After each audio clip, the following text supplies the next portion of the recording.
Who were those people and what were they doing? That was hilarious. What's up, everybody? I'm Mark Scott, and this is my brand new show, The Phoenix Dev Show. The catchy title, right?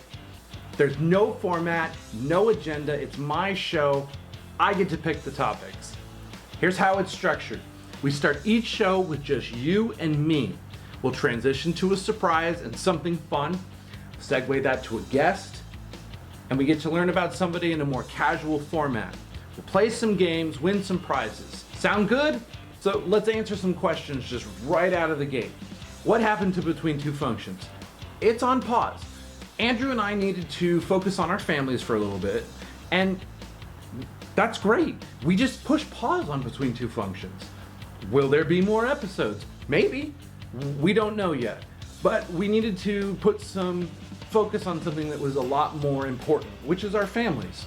Is Andrew involved in this show? Of course. Andrew is always giving me ideas. I'm getting ideas from him. It happens all the time. Why are you making a show?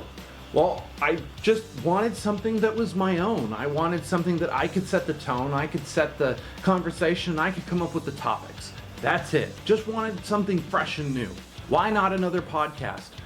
I felt like a podcast was limiting me. I tend to vibrate with intensity, and I wanted to get that on camera. It's a new medium, it's a new way of doing things, and it's just new and fun and shiny, and I like that. Okay, so who am I and why am I talking to you, dear internet friend? I'm Mark Scott. I'm the Senior Platform Architect for Now Learning by day, and I'm a ServiceNow content creator by night. But really, I'm a guy that gets lucky a lot. I started my career because I went to a party and I met my friend Mike, who was a software developer, and I wanted to be a software developer too. I was actually working in my mom's hair salon at the time, doing hair, if you can believe it. My friend Mike and I hung out so much, and I annoyed him every day about his job. And eventually he told me, just apply. And I got the job. With no experience, someone took a risk on me. I got lucky. I learned so much from that job. And a few years later, I'm a consultant. Shout out to TV Consulting. And I'm going around and I'm doing custom software development for my clients. And eventually we ended up needing a ticketing system for all the data center work that we were doing. Somebody happened to pick ServiceNow. I get lucky again. Somebody says, do you want to learn this? And I say, okay. Shortly after that, I wrote a presentation and I got selected for Knowledge. And this prompted me to start making content for the greater ServiceNow community. And here I am years later and I still love making content.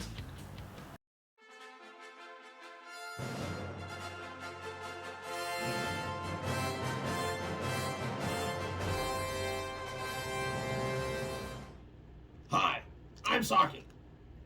Stop trying to hire full-stack ServiceNow developers. They don't exist. You can't know the whole platform. Someone has to suck at something at some point.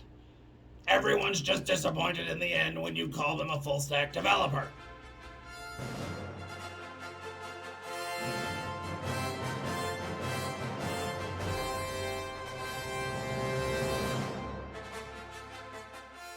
Because 7, 8, 9. 7, 8, 9. We were trying to do the countdown to the recording, and it started at 7 and then skipped 5 for some reason. That might be a bug. But anyway, welcome to the other side of the show. Welcome from the other side of the show, where we had some fun content. I'm here now with, and I'm gonna say what I always say in my head for your name, and then you're going to correct me, and we're going to play a fun game that I'm not going to enjoy. I always call you MGOPW in my head, like, I got to go. I am MGOPW, but that's not your name, and I know that.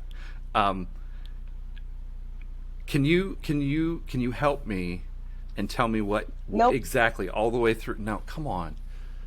This is Nope. See, and I have that like social anxiety where I don't want to say someone's name incorrectly or pronounce it wrong, so I actually avoid the subject constantly. And you're gonna make me do it, right? I've been in entire meetings. Yeah, 100%. I've been in entire meetings where I have addressed people without addressing them. No, just pronouns or the product owner. Right, so right. So it's really fun being on the other side of this. So please. No, you can sound really Hello, fun. Mr. Mark You can Scott. sound really fun without like using pronouns, right? Like you with product owner, business owner, our stakeholders, like you can actually sound really super awesome if you just don't know anyone's name. Like I highly suggest going into a meeting and don't say anyone's name. Also, hold a piece of paper. Because everyone's afraid of the guy that's holding like a piece of paper. Like there's someone's like holding that piece of paper. I seriously, if you're a consultant, you should know this. If you walk in and you've got like a folio or a brief, and you're like just taking notes and you don't talk to anybody, people freak out. They freak out. They don't like that. Like they don't like that at all. Try it. Oh, that's really funny. Try it. I Power do that move. all the time. Mm-hmm. Yeah. I'm always the person, like I have literally dozens of just notepads and everything because I just can't remember anything. Yeah, no, and I want us to get into this, right? Because we're both pretty neurodiverse people, and we have very similar, like-minded kind of way of thinking. I think. So we're gonna test that out. We're gonna see, but like we've got to get back to again. Here's our neurodiverseness, right? We went completely down. I was about to say that. Yep, completely down a rabbit hole. What's Okay. my name? Yeah, what is your name? All right, so I know it's Maria Gabriella, and then it kind of gets fuzzy, and then I go, No, literally say it out loud. No, Say it loud and proud, I can't because I don't know what it is. I don't know I what will leave. Ortiz. And the thing is, you're so the names are so different from each other. I can't like context clues get one from the other, right? Like it's just not gonna happen. And so I know the W is like watched her. Oh man. Like, and you're making the faces, and it just makes it like it's just daggers in my heart where I'm like, oh, I'm getting it wrong. I know I'm getting it wrong. And your poor dog is judging me. But it brings so much joy to me. I know, right? It's so fun. It's so fun. No, Okay, it's the P. It's the Perez. There you go. I'm just gonna say like I'm gonna pick a P, and I'm gonna just go Perez. There you go. I mean, can you think of literally any other Latino name that is with a P? Because I can't. No, Nope. I can't. Nope. I can't. It's literally Perez. Okay, and all right. That is the name. Okay. So my name is Maria Gabriela Ortiz Perez Watcher. Right, Gabriella. It's Maria Gabriella if you're a bit more formal or angry, right? Yes. Okay. So I always say it like, what architect are you going to trust? Are you going to trust Gabby, the architect, or are you going to trust Maria Gabriela? I feel like the more syllables there are, the more authority someone has. You know? I don't even want to get into it, but yeah, like I mean, I don't know. Like I don't. Does the name of the architect really matter that much? You know, you would think it doesn't, but I have had so many awful experiences with my name in general. Right. It's just been the best. I can only imagine kindergarten was not fun. Well, I went to come on camera. There you go. Well, I came to America when I was 8 years old, so like 2001-ish. Okay. And so before that, nobody had any problems with it. Right. Afterwards, you're getting the exclusive story. I don't think I've ever said this anywhere, but we moved to Florida, Naples, Florida, when we first immigrated. And there were literally dozens of Marias. Right. And I mean, it's Florida. Yeah. So in Venezuela, people would call me Maria Gabriela, which is my first name. Right. But in America, people started calling me Maria, and anytime someone said Maria, 7 people would turn around and we'd be like, which one? And it was just awful. Okay. So I started going by Gabriella. Okay. But then in 6th grade, people started calling me Gabriella, which is because we moved further up north to North Carolina. Oh in like a tiny town. So it wasn't So Gabriella. everybody- It was Gabriella. Yeah, no. Right. Except back then it was somehow bad to be gay, so they were calling me like a name by saying Gabriella. Oh, got it. It was And like it their was little just stick. Okay.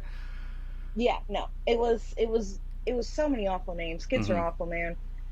So from then I was like, crap, I can't go by Maria, I can't go by Gabriella. So I decided to like own it and just go, no, my name is Maria Gabriella. Yeah. So I've always been Get really it right or stubborn pays the about price. Yeah, I love it. Exactly. So that's kind of like the history behind it. I love that. And why, if I don't like you, you have to call me Maria Gabriella. You have to suffer the syllables. The consequences, and, yeah. And so right now I think you're still on the Gabby level. You can I'm call on me Gabby. Okay.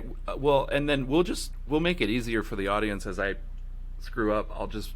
We'll just point it out, and I'll go back to Maria Gabriella, and we'll know. Like, maybe I could edit in like a little friend meter somewhere where it's like, no. I think it's a great segue into the neurodiversity kind of topic, right? Because I have the same problem where I tend to mathematicize, I guess you could call it. I don't know. Like where I tend to like program relationships where I'm like, yeah, level up. Like, yeah, you calculate them, right?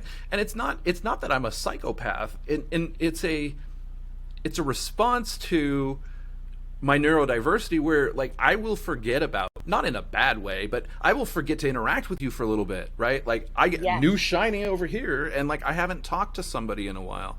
And some people can get very annoyed with that, and it's I'm interested in your experience. Like have you had that too? Like where you have to put the work in because otherwise you'll forget, and it's not because you hate someone, it's because you just forget. I am trying to exist with lists, and if I have to write in my list 3 different days to reach out to Tommy, that doesn't mean I don't care about you or that I don't want to talk to you. It means that I physically cannot remember the passage of time. Yeah.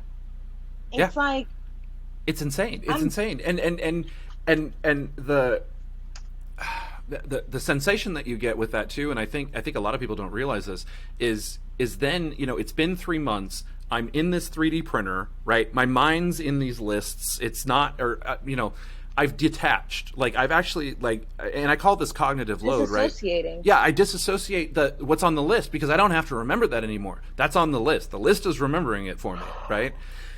But the other stuff where I'm like 3D printer, like someone comes into me, like I haven't talked to you in 3 months, and I'm like, have I told you about my 3D printer? And it's like, I have to I have to actually step away from that and go, no. The last time I talked to them 3 months ago, we were talking about this. It's one of the reasons why I love our remote workforce, because I can just scroll through Slack or Teams and go, what was I talking to you? Like, who were you again? And I go back through.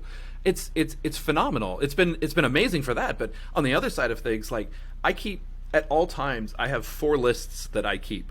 And I love that you have this. There's just 4. I've reduced it down to 4. Okay. Good job, dude. There's my whiteboard.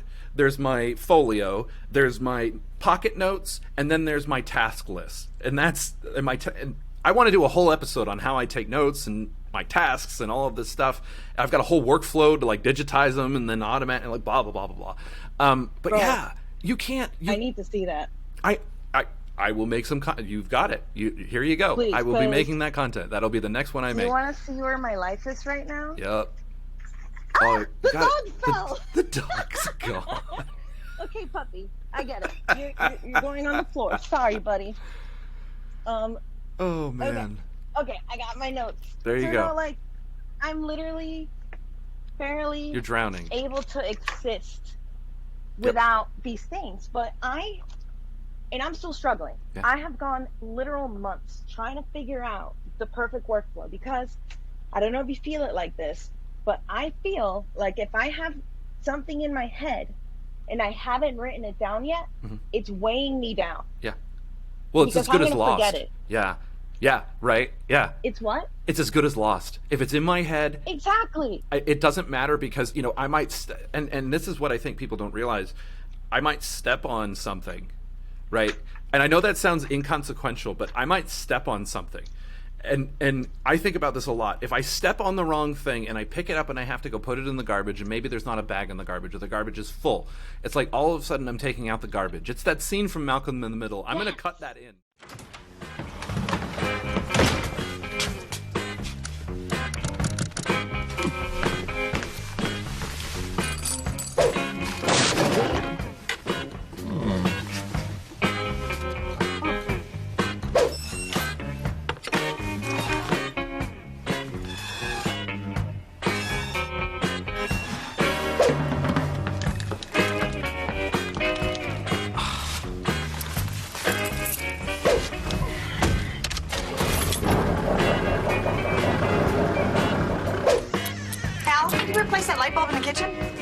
What does it look like I'm doing? That's what happens. Yeah. That's what happens. You get down this rabbit hole of completely something different, and it's gone. It's lost. That idea no longer exists. And even then, even if it's literally just, okay, I have this idea. Mm-hmm. I need to write this down. My husband says, hey, what's the weather like? Gone. My brain switches to weather, and I can never remember it. And I literally, last night, sat here for 5 minutes feeling nauseous because I couldn't remember the really important thing I needed to do. And honest to God, I struggle with this so much at work. And it's been like, and I'm going to talk a lot about this in my in the meetup in Denver and then at CreatorCon, because I try to tell people that I don't have memory. Like, I can't remember things. My brain is RAM. Like, literally, distract me and you've cleared the CMOS. You've screwed me for the day. It's over. Yeah. It's over. Like, real there's quick, some... Yeah, go ahead. Have you ever had those questions that you never Googled, but you've always wondered? Yeah. Is a teleprompter, like, transparent? Oh, man, let me tell you something. It's not even that Yes, it's a glass at a 70-degree slant. That's all it is. It's, you know Pepper's Ghost? Is it in front of the camera? Yes. Yeah. You know Pepper's Ghost? Like, the Haunted Mansion, right? Like, when you go to the Haunted Mansion, they've got, like, the dancing ghosts. Yes. Yeah. It's because the glass is at a 30-degree slant, and you can see a projected image onto the glass, but you can't see the glass. You see through the glass. Same thing with the teleprompter. The camera sits, like, right here, okay, and the glass is right here, and the glass is at like it's at this angle for you. It goes like this. The camera can't see the glass because the glass is clear, obviously, and then I put a tablet down, like I lay it down like that, and it just reflects into the glass. That's all it does. That's it, and it's just a black sheet on the back. That's it. It's super simple. Like, I never had. I was like, oh. Like, I would imagine, like, a professional one is obviously more than that, but I don't need anything more than that. That's it. I really want one now. Thank you. Yeah, it's $100. It's not even that expensive. It's just the setup. That's really accessible. Yeah, it's super accessible. It's not bad. It's a frame with, you know, like some mounting for your camera and like a sheet, and it makes it look like an old timey like camera. Like, you know what I mean? Like those old cameras that had like the accordion out the back. Yeah, that's just what it is. You end up looking like that. Like you know. Sounds kind of screwed up, but I love riding the coattails of like all the flavors of minority that I am, and be like, oh yeah, totally, like part of the first female MVPs. Lean in, why not? Blah blah blah to do that, and it's like, I personally don't love bringing attention to, hey, I'm a woman. I hate that. It pisses me off, because everything ends up being, oh my gosh, I'm about to go off. Everything ends up being prefixed with woman. Yeah. And it's like, no. What's your intention? Like, yeah. Mm-hmm. I appreciate it, and I think it is very important to point out things like this. Mm-hmm. But I want my achievements to stand on my role, like not be predicated or prefixed by my identities. It's your knowledge, it's your personality, it's your, you know, your honor, something other than just like, you know, hi, am girl. Yeah. I have I lack a Y chromosome. Woo! Right. And you earlier in the week about, like, I filter everything. I'm not a female. I don't identify as female. I filter everything that I do through a lens of my daughter, right? And is it going to be better for her? And can I make it better for her? Can I give someone a voice or a platform? Can I support someone or help someone so that when she comes along and she has a career, it's going to be good for her? And that's Bro, don't make me cry. You're about to get me to ugly cry. No, man. no, don't do that. Don't do that. Like, and that's, I mean, it's you're right. It's terrible that we have to do this. It's terrible that we have to think this way. But man, I'm out there crusading. I know others are crusading. Like, it's just, let's just push. Like, let's get through it. Let's get everything going and have fun and just be accepting of every person for no reason other than we like you. Like, you're a great person. Exactly. Like, let's just have fun. So, yeah. Wow. This really took a turn. Let's play a game. We'll round it out by playing a game. I lost the game. You lost the game. Yeah, already. No, it's so here's the game I want to play. It's a very quick game. It's a trivia game. It's called Terrible ServiceNow Interview Questions. Okay. And some of them are not just ServiceNow interview questions, right? Some of them are just terrible interview questions that I love to ask people and hear the answer to. So, are you ready to play? Yes. Okay. All right. I wish I had note cards. That's what I'm going to need for the next show. I need note cards like a TV host. And a little fake microphone. Well, I've got a real microphone. Hello, everybody. Welcome to the game. Today we will ask awful interview questions. Interview questions with Phoenix Dev. Yeah, no, I get you. I'm picking up what you're putting down. I love it. Why does MGOPW have a drill at hand's reach on her desk? The world may never know. I mean, there's quite a few in my background too, but yeah. All right, let's ADHD. All right, terrible ServiceNow interview questions. First question. Ready? All right, here we go. Wait, are Okay. we answering these seriously, like how I would answer them in an interview, so people could Well, learn? of course. Yeah, of course. Okay, perfect. Of course. You got to. I mean, if you're not playing to win, you're gonna lose. Okay. You got to play. You got to put your effort into it. Okay, maximum effort. All right. So, ServiceNow interview questions. I think we're ready. All right. The first question is, how many windows are there?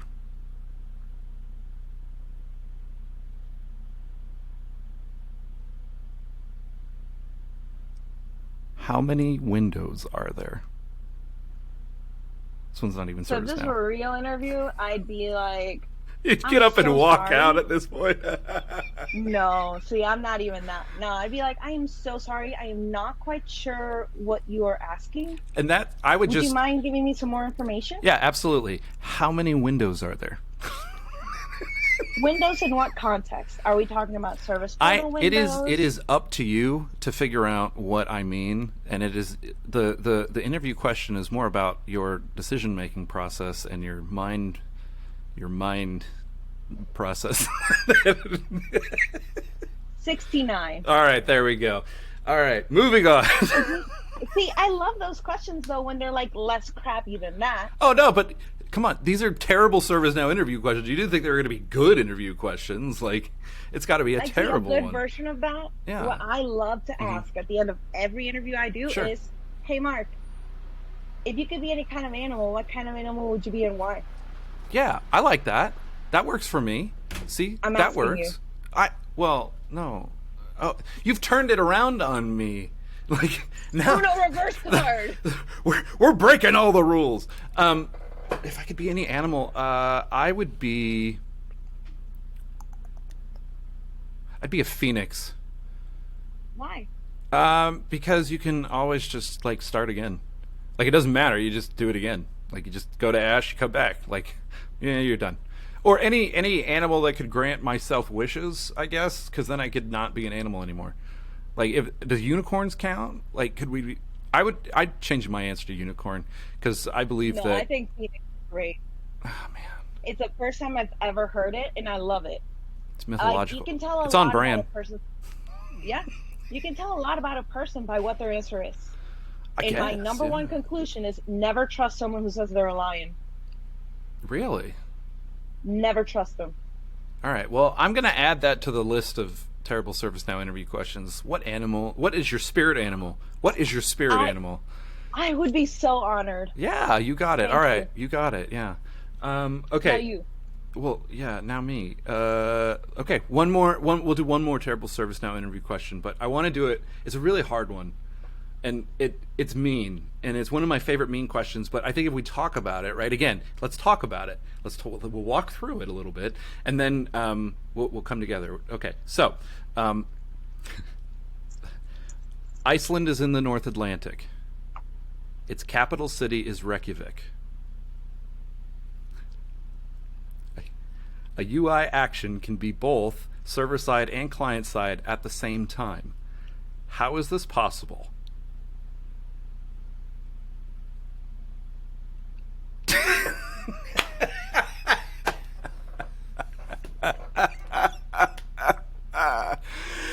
I don't ask this question very often because I think it's a very mean question. And the look on your face means that I'm back to Maria Gabriella, I'm pretty sure. All right. We'll walk through it. Let's walk through it together. Here, you know what we're going to do? I'm going to pull this up because this is actually this is what I see in my brain. It's from SN Guru. Is it? As I say, if it's the meme of the math lady, that's literally me right now. Just No, I'm not going to be that mean. Here, let's do a screen share for the very first time on the show. We're going to share some screens and have some laughs. This is. Oh, I hope you can. There it is. Look at that. I can see it. Okay, cool. This is my favorite blog post on SN Guru, and it is one of the if not only thing that I can actually like from memory see. And I don't know why. Like I could see this like in my sleep, and there it is. But anyway, this is the trick right here. If type of window is logically equivalent to undefined, then you run the business rule code. That's the server-side code. Everything else, gf.submit, all this stuff above here, that's the client-side code. UI actions are funny little buggers. You can run them both client-side and server-side if you just put this one rule in right here, and then you can run your function, your business rule function. And you get a current dot, and you can see that this is all server-side. Why though? Haha. If you want to do fun things like change a field value or react, like when I click a button, maybe I want to update the field value in the back end, but not the front end. I don't know. There's a couple of places where you could hang a read on this and do some stuff, but it's very well documented by Mark Stanger, Jacob Anderson, those guys. It's here, and this for some reason I just remember this every single time. And I'm like, hey, do you like UI actions? And people are like, yeah. And I'm like, did you know they could be both server side and client side? And they're like, what the hell are you talking about? And I'm like, it's just this one piece of ServiceNow trivia that I could pull out in an interview because I don't know, why not? Because I'm a jerk. But this is literally the worst ServiceNow question I have ever been asked in my life. I know, right? And it's mean. Oh, it's so mean. It's so mean to ask somebody that on the fly. I don't like doing that. So if someone is in an interview with me and they're like, I know ServiceNow, like I'm the best. Oh yeah, I'm the greatest. Being a jerk? Right, which I've never had. I've never had somebody actually do that. But I wish I had known to ask this, to be honest, several times. Take it. It's yours. Yeah. It's one of those things where I go, if you really know the platform, then you're going to know this question. I have had one person answer it for me, though, and I wasn't being a jerk. I'd gotten through all my interview questions, and they had gotten them all right, and I'm like, well, screw it. Let's just try this one. And they were like, okay. I mean, one of my ServiceNow interview questions is, can you explain the client side and the server side, the difference to me? And do you know how many people get stumped on that one? Like, just stumped. I'm like, the server is someone else's computer. The client is your computer.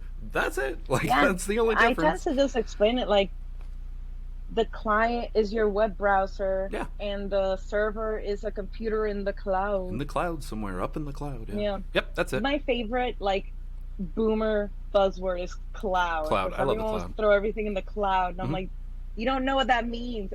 You keep using that word. Yeah. I'm not sure you know what it means. Yeah. Yeah, I used to build hybrid cloud implementation, or well, I didn't do it, but other people did. Yeah, or it was like some of it was on-prem, some of it was off-prem. That's a fun buzzword where I'm like, what are you talking about? Like, what are you doing? Like, that doesn't make any sense. But yeah, anyway. How do I walk out of an interview? Yeah, do it. Our system is on-prem. we have domain separation. I did not know that about do you. a lot of- How have we not talked about this? How have we not talked What? about this? You know domain separation? I didn't know that. No, I walk out of Oh. interviews. Yeah, There, no, I see. how to walk Yeah. out of interviews. Mm-hmm. On-prem, Yeah. domain separation. Man. I got legitimately like excited for a second there. God, no. Like you just The only you built me thing- up and dashed my hopes No. most expertly, sir. You're welcome, good sir. No, the only thing man. the closest I've come to is simple separation, which I think is like a share item or something, but that was still awful to deal with. Good luck with that one. Yeah, good luck with that one. I'm a Yeah, ServiceNow so- employee. I gotta watch myself, but like, yeah, I came from a domain separated environment. Like, it's like it's like if you were a Disney animator, right? For like 40 years, you worked for Walt Disney. I love Disney, so I just tend to do Disney stuff.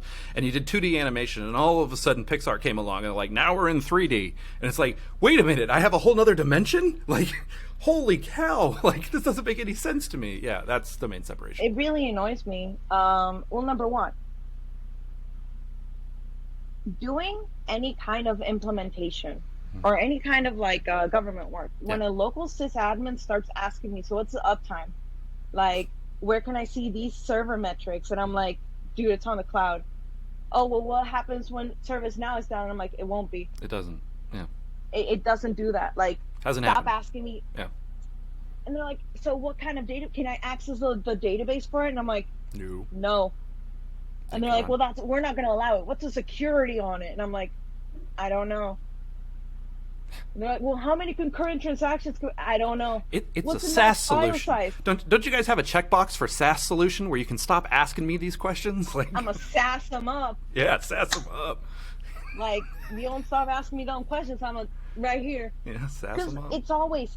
it's happened multiple times where people who grab for some form of Mhm. control over the platform, Yeah. they freak out when we start talking about ServiceNow because ServiceNow doesn't have this documented online. Well, we and employ people they to don't do it. have to. Yeah, we have teams. There's teams of guys doing the security for this stuff. Like, don't worry about it. Like, yeah, well, not don't worry about it, but you know, it's we've got to figure it out.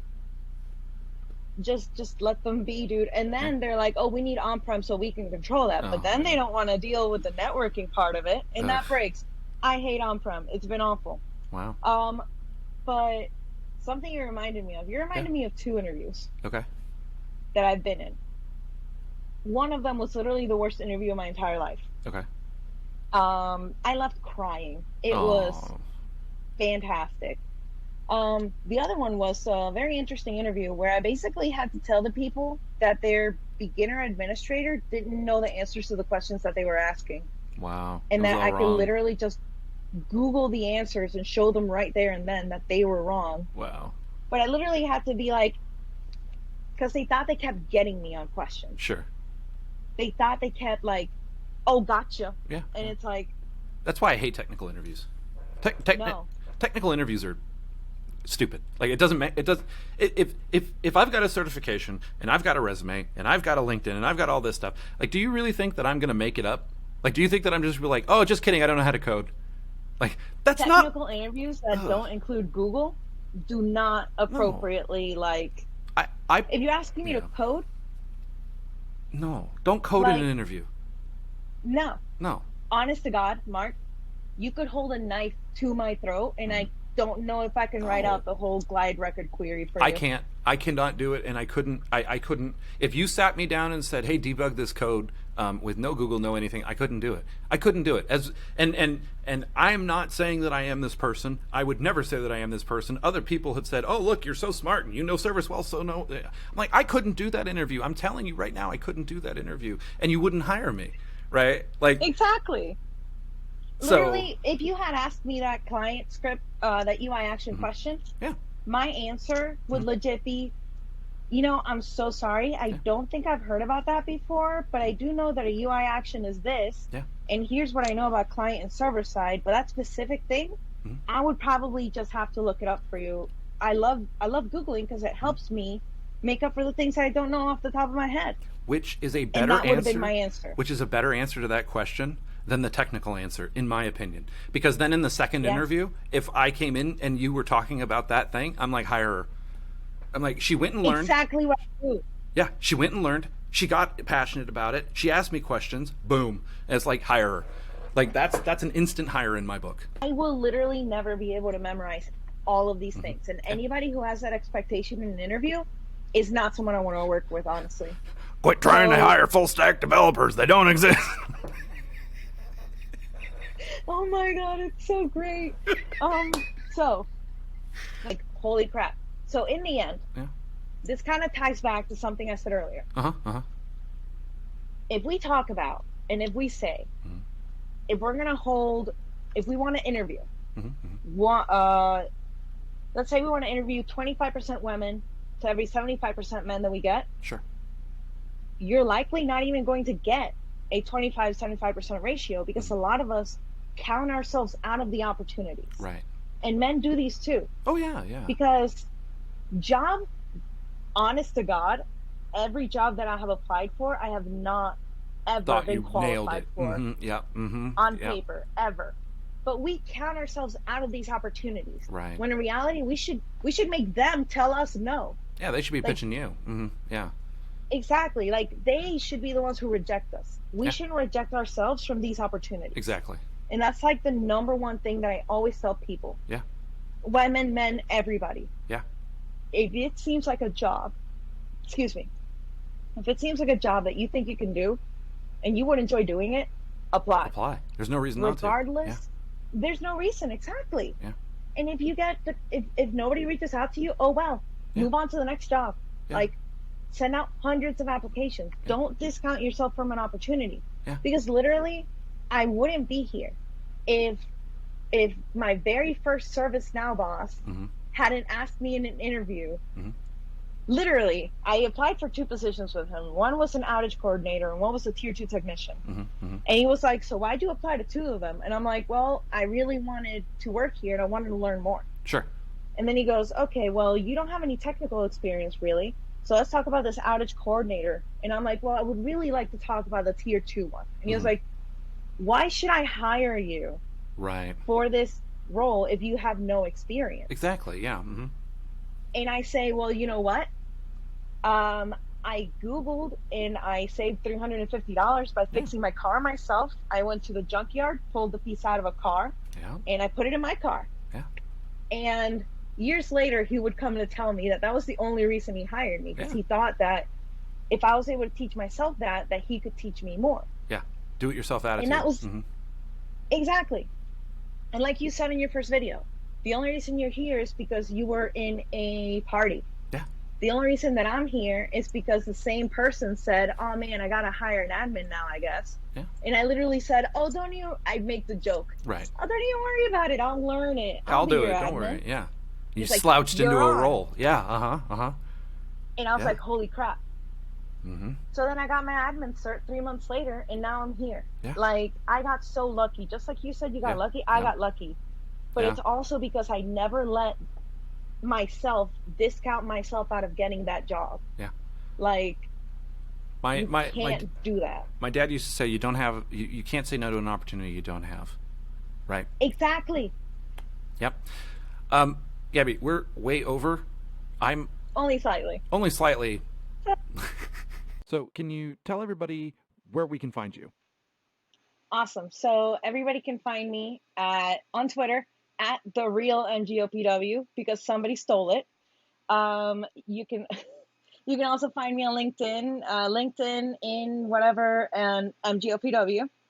The main place that I want is womennow.dev.